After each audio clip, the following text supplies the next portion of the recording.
Here is a country of great contrast. Great civilization of antiquity. A foreign country a step away. All right, we're back. It's the Casa de Cavazos. Justin in Chicago, Nathan in Wesco, Texas, Ada in Harlingen, Texas, and brother Jared producing from New York City. How's it going? Are people real sad in New York right now? Brother Jared nods. People are sad. The Knicks are done. Ada, you were just in New York. What was the vibe? Yes. I was mostly around tourists, so I'm not really sure that there was a vibe. There was a vibe of tourism where I was at because I stayed in Times Square. I went to a couple of shows. Why do you always stay in Times Square? I don't know. I actually like it. I don't actually get anxious like other people do. I'm not bothered by the throngs of people. I like how it's very central to a lot of different things. Broadway's there. We went to a couple shows and they were easy walks. So I don't know. I still like it. Are you used to people telling you when you tell them that you're staying in Times Square, why? Yes, but I don't care, sir. So how was the trip? You were mid-trip last pod we did. Yes, it was great. I am in love with Hamilton now. Such a good show. I want to go again. We sat second row, saw a lot of up close spitting by the actors. The actor who played Aaron Burr spit on Layla. She was happy about that. What? It sounds gross. She likes the play, so she was happy to be more involved with the actors in such a way. It's like when you go to a fight. That's terrible. You get the sweat and the blood on you. I also went to Othello. Also saw some spitting by Denzel Washington and Jake Gyllenhaal. I was very impressed by the acting, but I realized very quickly it was a mistake to have taken my daughter to a Shakespearean play. It's not for her. I don't think it's for a lot of children that age. She's 11 years old. Even I had trouble following some of the language. Yeah, it was not a great idea. And she was falling asleep at some point. I told her she needed to behave. I didn't want Denzel Washington or Jake Gyllenhaal to see a sleeping child in the front row. Yeah, so some threats were made about how she needed to behave and keep her eyes open. Sounds like growing up at church. If you fall asleep, you get the belt. She was not happy. The threats were actually not abusive threats. They were threats that she would not get to go to the bookstore again if she did not behave. So Yes. Othello was pretty good. I thought it was pretty good. I thought it was really worth seeing Denzel and Jake Gyllenhaal up close and seeing how good they are. I was actually really impressed by Jake Gyllenhaal. I was impressed by Denzel, obviously, but I expected that from Denzel. I just didn't really expect it from Jake. I didn't know he was that great of an actor. Why? He's been I in a don't lot of good know. stuff. I don't know. Nightcrawler. I don't know. I didn't know he Brokeback could Mountain? be that good. Yes, I know, but I didn't know he could be that good in a Shakespearean play live. He was good. These He people, was they all really went to good. drama school. They've done Shakespeare at some point. They know how to Yeah. act, how to communicate the text. And by Yes. the way, they are not spitting.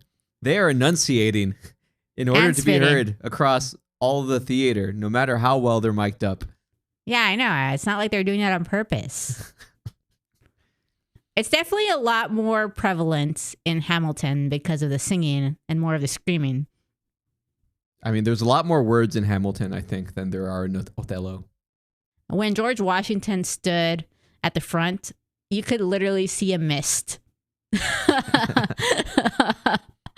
So then what was your favorite part of Hamilton? All of it. The whole thing, it was just good. It was so good that you just blacked out. You don't remember it.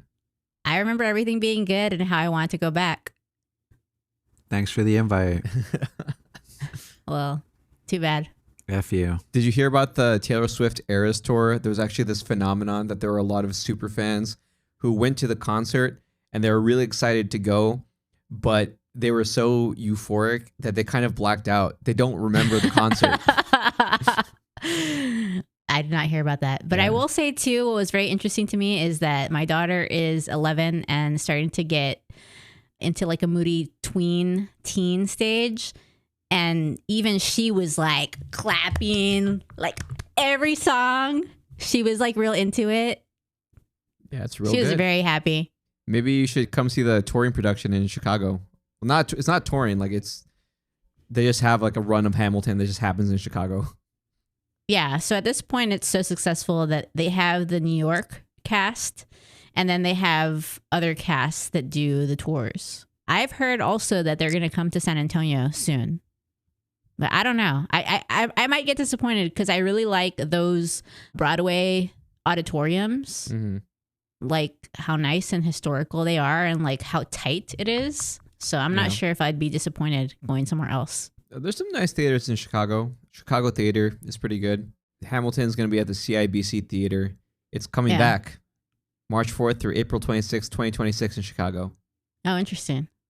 We are thinking about maybe going back in the fall because the original actor that played Aaron Burr is going to be there from September through November or so. So we're thinking about that, but we don't know yet. Other things with the trip, it was very heavy. It was a very heavy trip emotionally. What? I don't know if other 11-year-olds are like this. So I would like to know from the listeners if it's just my child or if this is what starts to happen.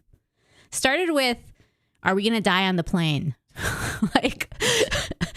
Well, it's possible, but we do have thousands of flights a day and usually no one dies. And then there were a lot of questions throughout the whole trip about, what should I do with my life? What should be my career? Should I buy a house? Should I buy an apartment? Should I learn how to drive? Should I move to New York City? Where should I live? I was like, I need a break from this child. She, at the end, said that she thinks she wants to be a psychologist now. It was unclear why. Maybe so she can answer her own questions. Maybe. About life.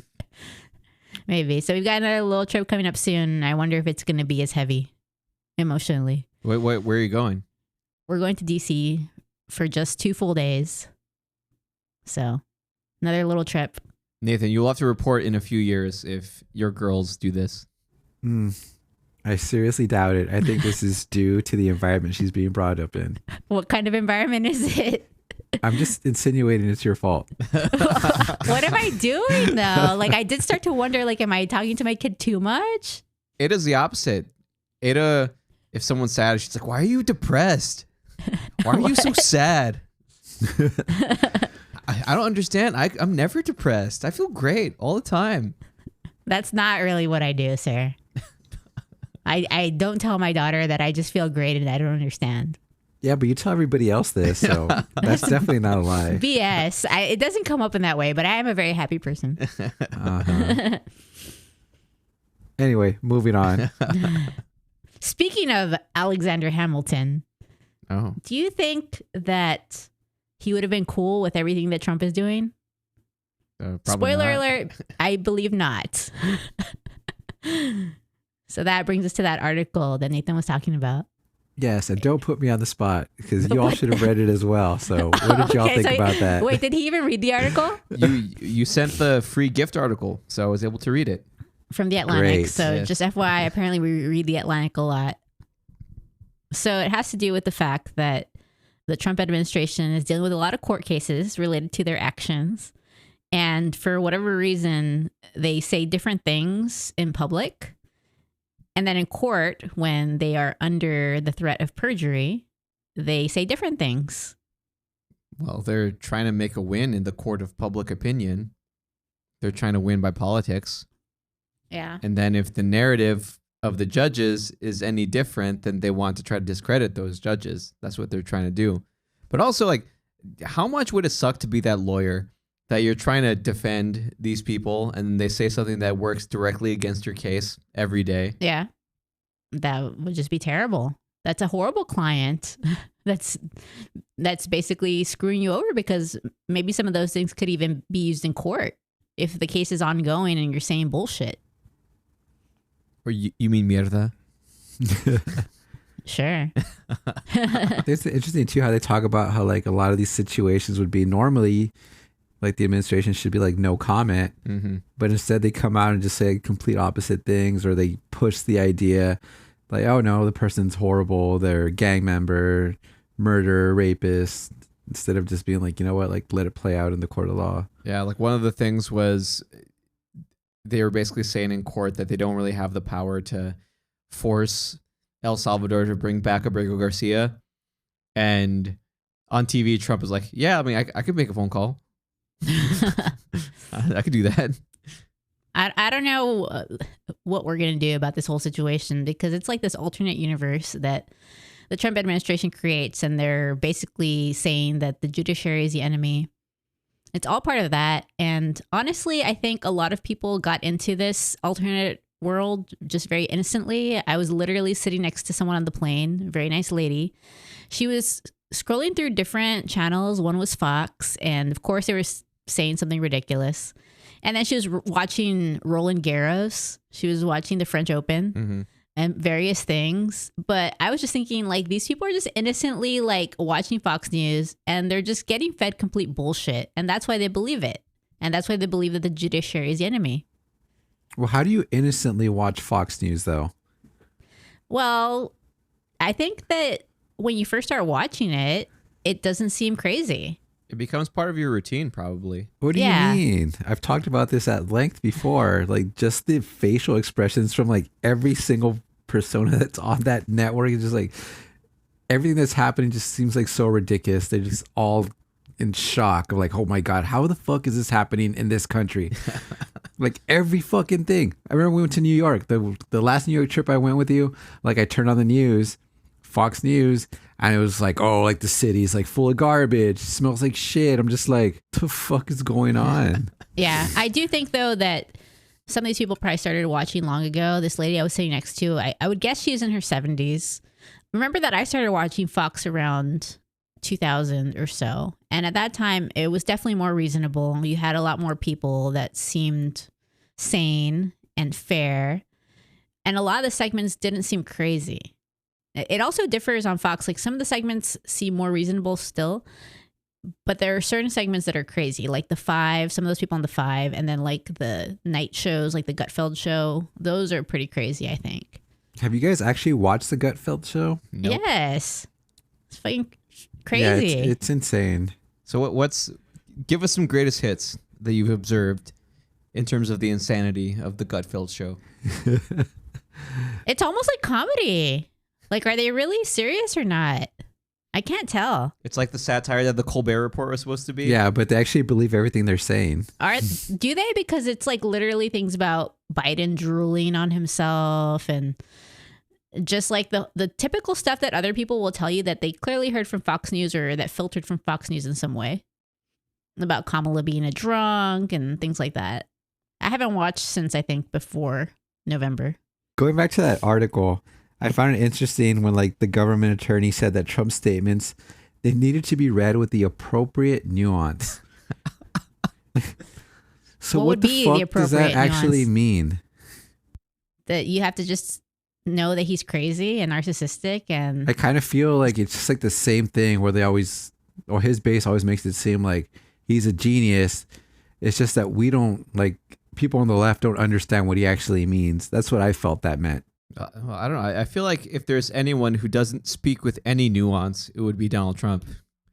yeah, I feel like I understand that. But you've heard that argument, right? Like the fact that they understand what he's saying, like, and that he's still a genius, and like us saying that he has dementia and whatnot. Well, okay, so if they understand what he's saying, what's the translation that they've given to you for people who do support this? There is no translation. I actually shared a Threads video earlier where like they're interviewing Trump supporters and they actually don't know what the fuck's going on.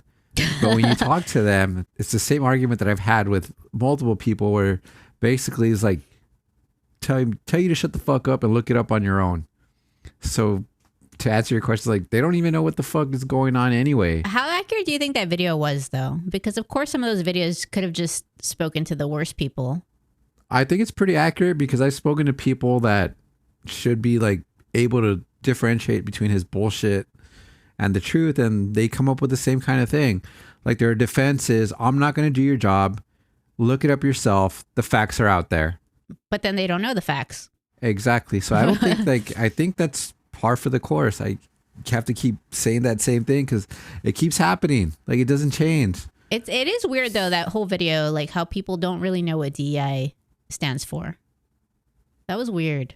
I'm pretty sure I could go to work tomorrow and ask people that are Trump supporters what DEI was, and I'd get the same response. And I'm going to do it. Okay, you gotta do it so then we can get a follow up.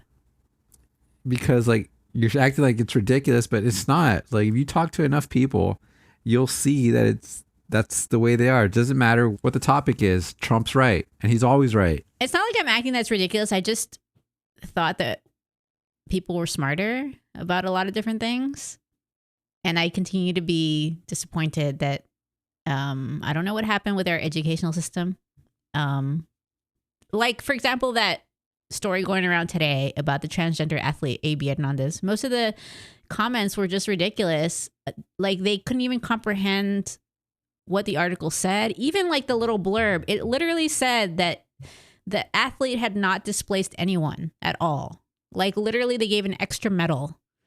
So if she came in second, then the next person came in second as well. And then they even let in another athlete extra for every athlete that wouldn't have made the meet because of her. So I'm like, why are you mad about that? Like, it actually seems like a really good solution, but you guys are all just like, she is unfair and, you know, she displaced other people. I'm like, it literally says she didn't displace anyone. Yeah, but you got to remember that this goes back to Trump with his executive order saying there's only two genders now. So that's the way it's got to be. If you have a transgender competing, you're going against that executive order. Well, yeah, but they were also miscomprehending the whole thing. Yeah, I understand that. But their logic is this. There's only two genders. Why are we still having biological males competing against girls? That's their argument.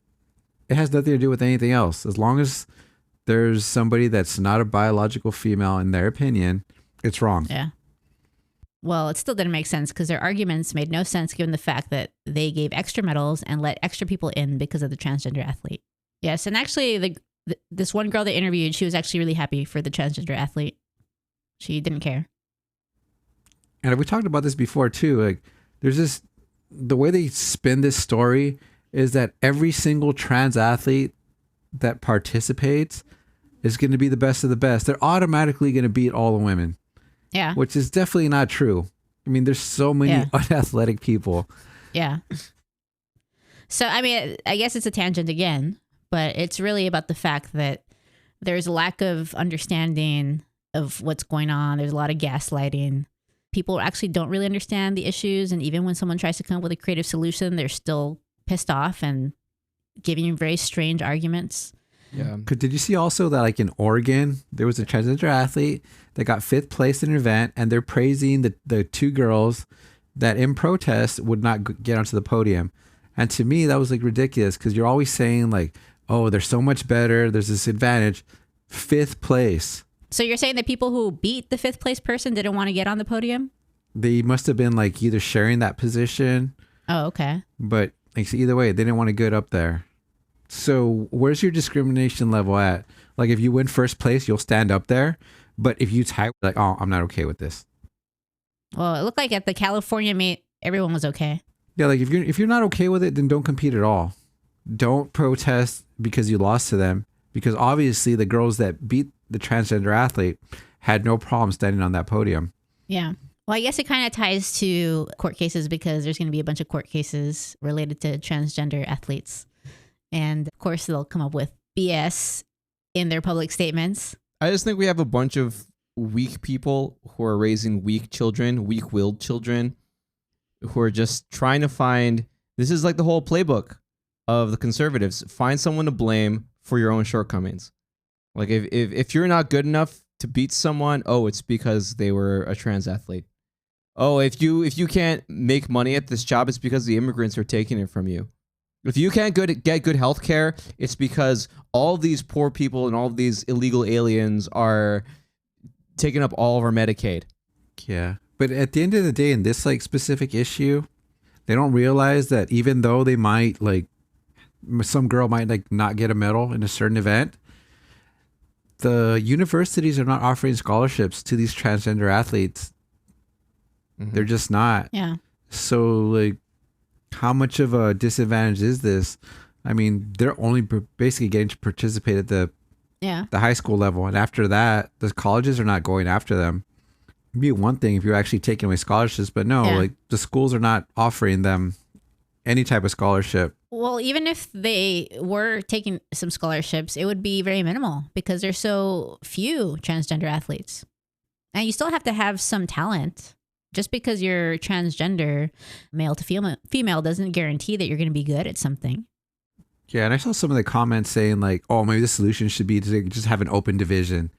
Yeah. And I'm like, "Okay, you don't want boys and girls sports, but you're open to an open division where everybody's available." Okay, like I'm also not sure there would be enough people. I mean, There's the not. group is so small. there haven't. The Olympics tried this. They opened up a trans division, a trans athlete division, and nobody signed up. It's already been attempted. Yeah. So going back to what you said about weak-willed, I was actually thinking about what is wrong. Like, how have we lost our way? I'm not really sure it's weak-willed. I think that the media and certain people are making people frame things in a certain way that is causing people to lose their way. So I was thinking about the fact that one time I got really pissed off because someone posted on Facebook that their kids, these kids at the time, I think were 9 and younger, were telling mom at the grocery store, how come those people don't want to work? The people that are using food stamps. I'm like, you told them that. Like, my kid does not know anything about what's going on as far as how people pay for their food. My kid wouldn't even be worried about that to begin with because she's just learning how to be a person and how not to like walk right into people at the store. And she wants to pick out her candy. You know, she's not worried about whether or not people have food stamps and whether or not they deserve them. So I think a lot of it is just framing like transgender people have been around, but we didn't really make it an issue as far as, oh my God, they're going to be beating people in sports because no one was telling us that. So we're creating all these issues and framing these issues in people's minds, and then they're losing their way. Yeah. And I think the end goal is way more nefarious than just sports. Sports is the diet version of the discrimination that they can get people to come into. That's the gateway for them. Yeah. And the real goal was trying to eradicate trans people, trying to say that there's only 2 biological sexes, and people think it's only about sports. But this issue had already been there. It's just that no one was really focusing on it and trying to demonize transgender people as much. Apparently, the NCAA, and I think we mentioned it before, had already been allowing transgender athletes for 15 years. But how come we haven't heard about it for 15 years? Because someone decided to politicize it now. Yeah. Well, speaking of athletes, though, you know how football changed all those conferences around? Yeah. And all of a sudden you had teams that are in the West Coast now in conferences that are primarily on the East Coast. Well, it's because like the Pac-12 essentially dissolved, right? Does the Pac-12 still exist? The Pac-12 exists. Oregon State and Washington State decided to stay in, and they have, I think, till this year to get at least 8. They need to have at least 8 total members, which I think they were able to do. Yeah. So they're going to be able to continue to exist. But this happened because of money, correct? Yeah. And I remember having discussion about this at one of the times I was playing basketball. I was like, no, this move's only for football. And I was like, that's not the way this works. Like, everybody is moving. Yeah. And I thought about it. I was like, the whole reason supposedly why we never had a college football playoff was that it was going to be too demanding on the athletes during their school examinations, all that stuff. But all of a sudden, we got this massive conference realignment where these people are traveling like all over the country, which for a football game, of course, you said it's not as detrimental because they play one time a week. But you have basketball, you have softball, you have soccer. All these athletes are now forced to travel during the middle of the week. Doesn't matter what time, like, and they're not getting all charter flights because guess what?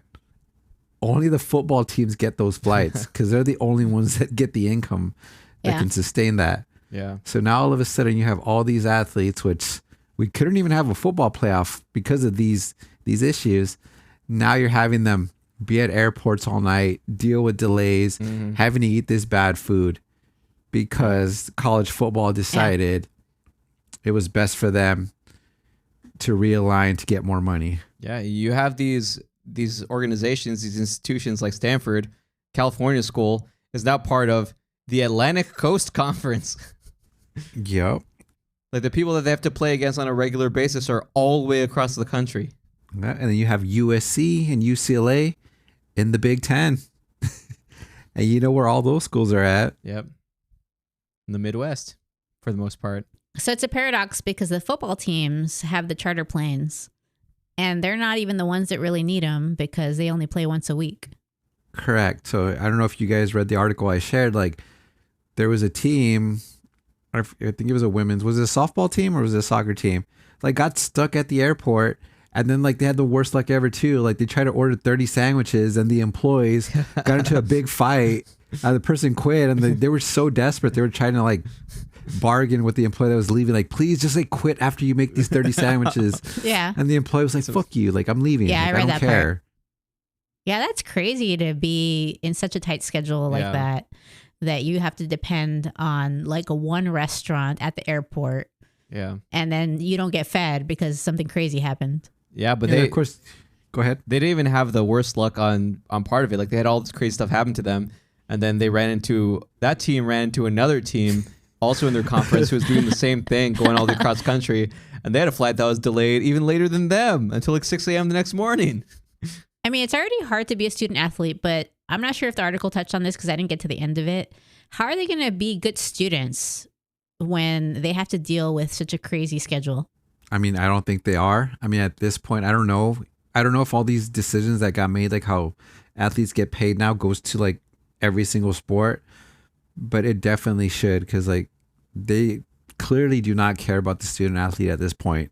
When those decisions were made, maybe, you know what, maybe that guy that thought it was just for football was misinformed, but maybe it should have been only for football because you clearly didn't think about the other athletes when you decided this.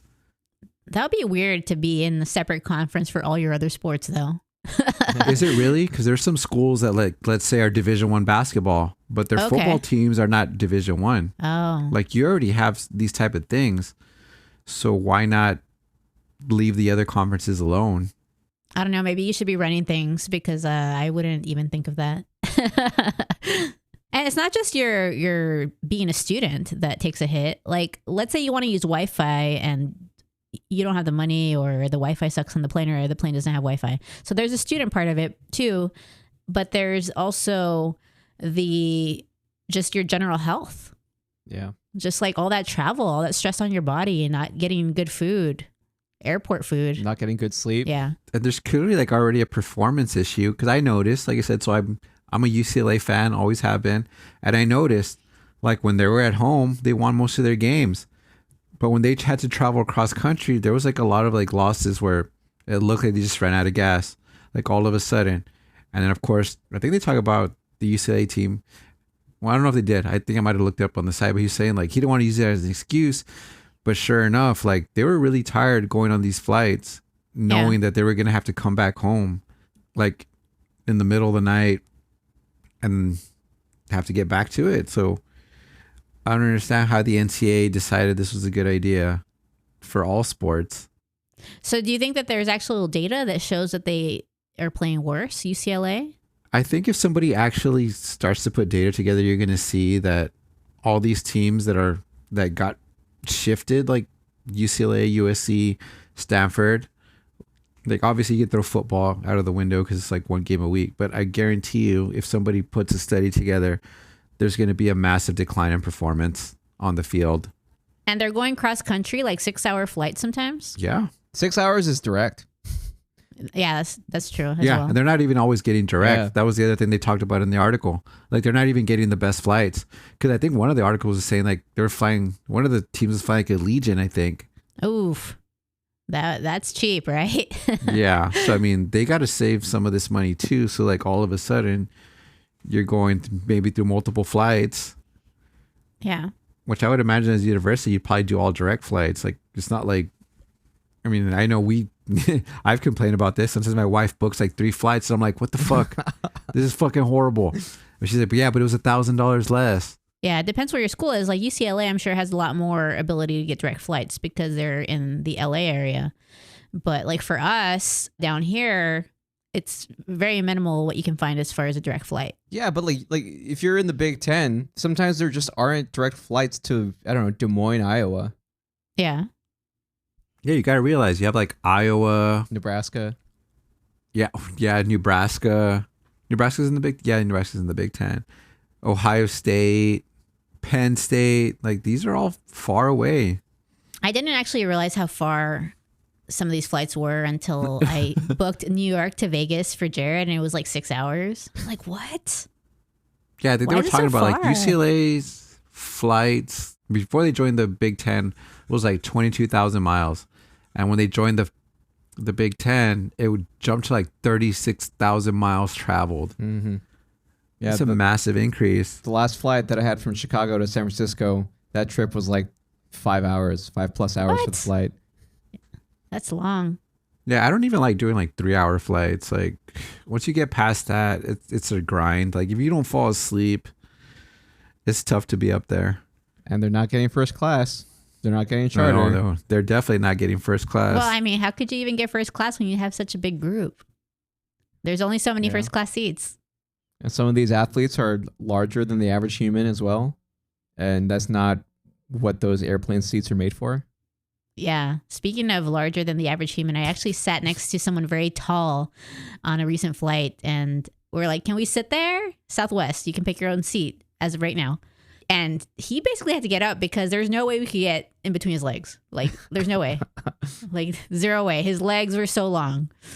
I felt bad, but I needed to be at the front of the plane because of the tight connection that I mentioned before. Well, we are at the end of an era. The NBA on TNT is no more after 36 years. Did you The- cry? I don't know, man. Ernie Johnson was really sad. He seemed Yeah. really sad at the post game, but they're not going to be involved with the same things. Like Kevin Harlan and Reggie Miller and Ali LaForce and Stan Van Gundy, they were saying like, yeah, we're going to be handing things over to like Mike Breen and the folks at ABC and ESPN. but they're still going to be on Amazon, right? The actual crew. Mm-hmm. Yeah, I think these guys, they all know that it's going to be different though. So they're already saying things that seem to indicate that they know. Like Ernie Johnson, he's very professional about it, but he seems sad. There's some sorrow in his eyes that he has to be professional, but he knows it's going to be different. And both Shaq and Kenny in the post game dropped F-bombs on Oh, live wow. television, saying that when they were going to go to the new network, they were coming and they weren't going to fuck around. Yeah, of course. Well, I mean, you're going to go into a different building, different people, different security. Well, it's not a Like, different the whole- building. They're still going to do the same production in Atlanta. They're Oh, licensing okay. the show, but the orders coming from higher up are going to be different. Okay, well, I mean, that does help if you are in the same building and probably a lot of the same staff are going to stay on. That helps it feel more like home. Yeah, we'll see if it's any different. Who do y'all got for the NBA Finals? I'm going with OKC. Do you still have your Thunder shirt? I do, actually. NBA Finals, was it 2012? I'm not sure. I have a lot of old shirts that I probably should get rid of. I think OKC's, well, I hope this doesn't happen, but it's very possible. I think OKC could sweep this team. But I'm gonna hope for OKC in 6. What about Spicy P, though? Well, this is before I remember that Tyrese Halliburton does not do very well against physicality. Shea's gonna put up 30 plus. It's gonna happen. But if Halliburton's not putting up 20 and 15, they have absolutely no chance to beat this team. If they can get as physical as they could against Brunson with Nemhard and the refs let them on SGA, then that might change some things. Yeah, but if you're saying that, that means they're going to allow OKC to be extremely physical with Halliburton, and he's going to suffer if that's the case. Yeah. And I don't know what was going on with New York, though. I don't know what's going on with them. They had these weird actions. They're trying to ISO Brunson really early on. Brunson was super easy to trap as soon as he crossed the half-court line. And they were just putting a ton of pressure on him. And most of the time, they were not getting shots up until super late in the shot clock. They weren't doing the thing that I've said multiple times, that maybe they should look at the whole Steve Kerr Warriors with Steph Curry. Run some off-ball action for Brunson instead of just having him take it up every time. Yeah, but Curry's like a generational shooter. Brunson's as good as Brunson is. I mean, there's a large gap between those two players. Yeah, but get him off the ball, man. That's just not the way they play. It's kind of hard to change most coaches are not going to go away from what works at the end. Anyway, Becca's been interested in Indiana. She likes Tyrese. Oh. I really like Tyrese. I just don't think that. I think Dort and the crew they have is going to be able to shut him down. He's not very physical, and I've noticed this about him in the past, like especially like when they play against the Lakers.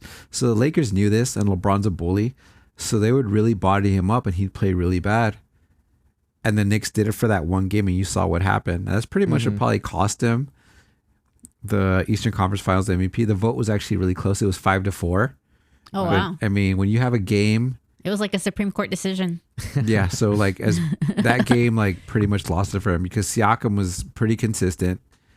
He had 3 30-point games, and even the games they lost, I remember like when it was tight down the stretch, he was the one like making shots to keep them connected. Well, Spicy P is 31 years old and an NBA champion. So that would make sense. So hopefully we get a good finals. If I really go with my gut, it's going to be OKC in 4. I just don't think that they have anything for them. I'm going to be disappointed if it's a bad finals. OKC in 5. I think it's a gentleman's sweep. I think it needs to be 6 or 7 to be interesting. Yeah, I'm hoping for 6, but like I really just think that OKC is going to wipe the floor with them. Yeah. Well, I don't know, like that OKC defense is so good, and when it comes to Indiana, they're having a lot of trouble defensively against New York's second unit. Not saying that they're bad players on that second unit, but that second unit found a lot of success. Yeah, I was very surprised with that. Like McBride, Robinson, Right. Even Landry Shaman all of a sudden started playing really well. Yeah. He got fresh legs. He didn't play all playoffs. Yes, I mean, like I kind of like when I was watching mid-series. Yeah, I know what I said. I know I said like, you know what, maybe they could get OKC a run for their money, but man, just the way that games ended up going with New York, I was like, no, they can't. Like it's just going to be too hard for them to maintain this because the number one thing is everything they do. Just like I said, OKC does it better. Yeah. So they're not going to be able to tire them out because they're just as deep. And they're better defensively than the Knicks. And they're way better offensively than the Knicks too. So if you want to play, I mean, if they want to play the Pacers' pace, as they say, you're playing right into OKC's hands because that's their pace as well. Well, maybe the indie coach is better than Thibodeau. No, I mean, he's definitely better than him, but I think it's one of those things where the gap's too large. Wait, what do you mean the indie coach? Do you not know who Indy's coach is? Rick Carlisle. Yes, Rick Carlisle. I had his face in my head. I said the indie coach. Sorry. He's won a championship, right? Yeah, he's won. Yeah. I just don't think OKC's numbers all year have indicated they'd win a title. Every single team that has had that kind of point differential has won. Mm-hmm. I think the only reason that Denver was able to scare them is because they have the experience, and that's what they needed. They needed to beat a team like that. So your prediction is OKC wins easily, and then they win 2-3 titles in a row. That's really hard considering the salary cap. Mm-hmm. But, I mean, they're going to have these guys for at least another 2 years. So if they stay healthy, The Spurs are coming. if they're healthy, they should be able to get at least 2. Are the Spurs coming? Yeah. There's Giannis buzz. Is there? What are they going to do to get Giannis, though? They have to match salaries. I mean, but they do have a crap load of draft picks. You know who should actually try to get Giannis is the Knicks. They need him. I think that's the only way they go over the top. If Giannis goes to New York, he's going to be like a supernova star. I mean, they have the salary to get him, though. They would have to gut their roster, and they'd be even less deep than they are now. Would you really have to get your roster? All you got to do is match salaries. Cat? Get rid of Cat? Get rid of Cat. Get rid of Hart. But Hart was like one of the few guys who was actually showing them a spark. Yes, but you need to get Giannis there. And you still keep Brunson and Bridges. Brunson and Bridges. And the OG. I mean, I don't know if Milwaukee would go for that, but I mean, they definitely have. They're extended enough to match that contract. Interesting stuff. I don't really know what will happen. I just know that barring a Shea injury, they will win It's not impossible. 4-0 probably. It would be really cool if Indy won in 7, though. I mean, I'd enjoy that too. I'd really like to see Halliburton win. It'd have to be something like the KD injury for the Warriors against the Raptors. Like that's basically what it has to be. Does it? The best player has to go down. Or Indy just finds another level, and the coaching is What extra top-notch. level they have? It feels like they've kind of overplayed their level already. I don't know. If they want to win the championship, they're going to have to go to another level, sir. Well, the only other way to have another level is if Halliburton figures out how to play against physicality. Yeah. If he does that, they have a chance. But Dort's the best perimeter defender in the league. He's real strong. He's been that way since he came into the league. There was a pretty good article talking about how like he didn't get drafted, and people were like, basically because of his offense. But if you remember the first year that he played, I think it was the year that CP3 went to OKC, and they actually took like the Rockets to 7. He gave Harden hell, and he's been giving opposing guards hell his entire career.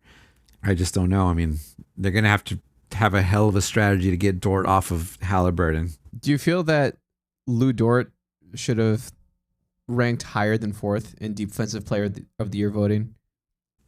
I mean, if you really pay attention, like every single year, he should be pretty damn high.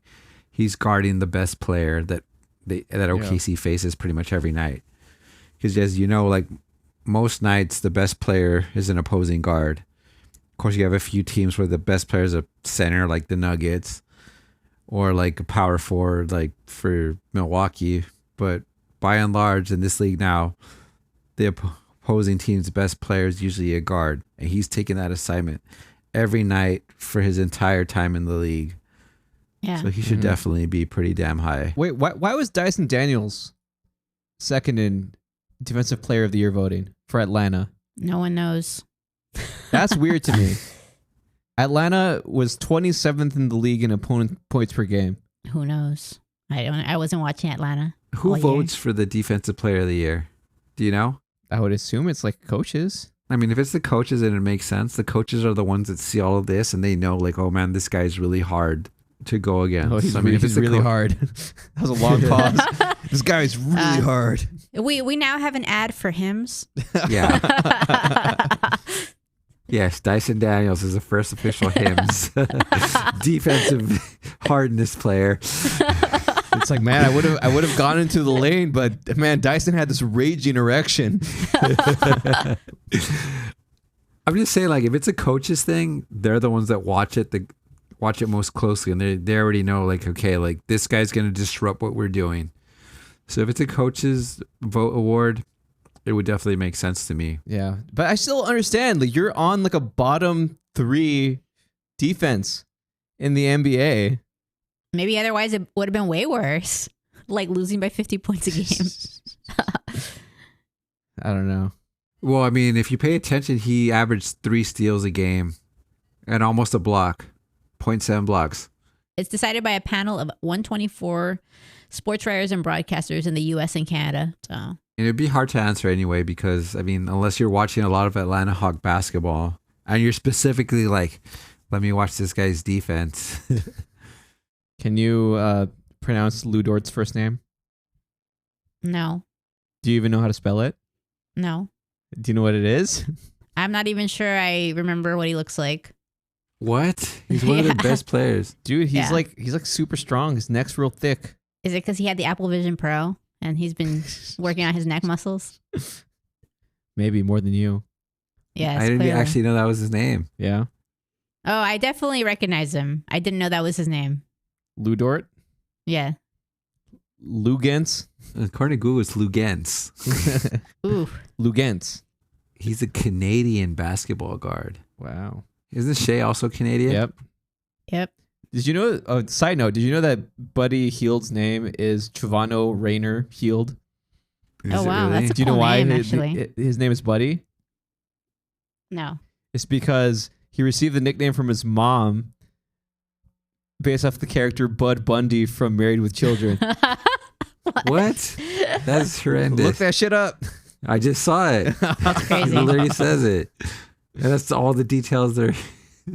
There is nothing more. Yeah, that's why he's buddy. Well, That's he's crazy. officially become my second favorite basketball player. The NBA finals start on Thursday. They start on Thursday. Damn it! I got to buy a new TV by then. Mhm. What? Okay, order it Amazon Prime What's right wrong now. with your TV? I think the backlight's going out, so of course now I got to spend money. Because if not, I'm just annoyed by this like slightly yellowish hue and little circle on my screen, and I can't stand it. Yeah, I would order a TV immediately if Yep. I had such a problem. Yeah, you can order your TV on Amazon, where you can also listen to our podcast, I knew that was going to happen. which you can also hear on Spotify, iHeartRadio, Apple Podcasts, or wherever you get your podcasts. We're at casadecavasospod@gmail.com. We're on Blue Sky. We're on Instagram. And we have a website. Yes. And if you're in Russia, continue to listen. Yes. Vladimir, We'll see you later. Until next time. bye.